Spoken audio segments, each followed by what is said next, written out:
Hi guys, this is Josh Check here, and for today's video guys I'm going to give you a quick tutorial on how to enable the WhatsApp notification on your 116 Plus smartwatch.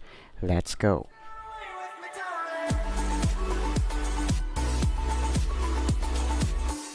Hey guys, this is Josh here and welcome back to our channel. And for today guys I'm going to give you an update of our 116 Plus and on how to enable the WhatsApp notification, because I actually received some comments and they don't know how to set it up. So guys, all we have to do is you're going to download Fit Pro application. So this is the Fit Pro here application, so just download that one on your iPhone or on your Android.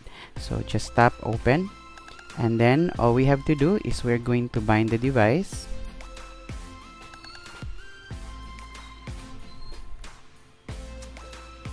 Okay guys, so it is already connected, and now let's tap on set here and then go to message push.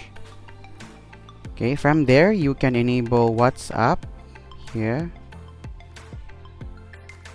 and it is now set successfully. So it's just very easy guys. So whenever you have a notification from your WhatsApp, then it will pop directly on your 116 Plus smartwatch. Okay guys, so it's just very quick. So if you have any questions, just comment down below. And if you like this video guys, kindly click the thumbs up and also consider subscribing. Once again, this is Josh, and I will see you on our next video.